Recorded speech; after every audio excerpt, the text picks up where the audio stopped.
Alors c'est vrai que j'entends mon ado me parle mal et puis j'entends ensuite on s'engueule tout le temps. Je crois que ce sont bien deux choses différentes. D'abord, mon ado me parle mal. Je crois qu'on est en droit, et surtout à l'adolescence, de conserver un cadre qui est celui de notre vie de famille, qui est dans l'ADN de notre famille. Il y a un seuil à ne pas franchir. Il y a peut-être un certain nombre de paroles à ne pas prononcer.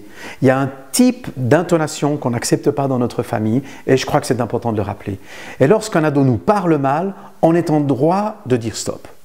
On est en droit d'arrêter la discussion. On est en droit de dire là tu vas trop loin. C'est nous, encore comme parents, qui fixons un seuil et qui fixons ce cadre et cette limite. Ça, c'est pour moi une évidence.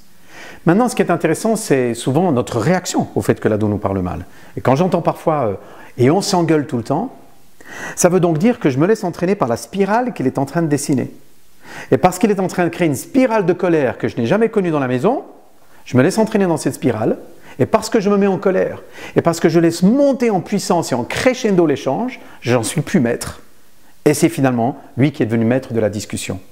Et je crois que c'est très très important de savoir qu'à un moment donné, je ne dois pas me laisser entraîner, mais c'est moi qui vais mettre un terme peut-être à l'échange, parce que je vois que je suis en train de me mettre moi aussi en colère, moi en train de répondre à son avalanche par mon avalanche, et que tout sera improductif. Parfois, il vaut le temps de s'arrêter. Parfois, non pas de fuir, mais de dire, écoute, on se parlera à un autre moment. Là, je ne peux pas accepter la manière dont tu m'as parlé, alors écoute, prends un temps pour y réfléchir. Et puis on reprendra maintenant cette discussion à un autre moment. Mais je ne suis pas d'accord avec la manière dont tu m'as parlé. Je reste ton père, je reste ta mère. Elle est ta sœur, il est ton frère. Et tu n'as pas le droit de leur parler en ces termes. Moi, par contre, dans la situation actuelle, je veux attendre que le soufflet redescende.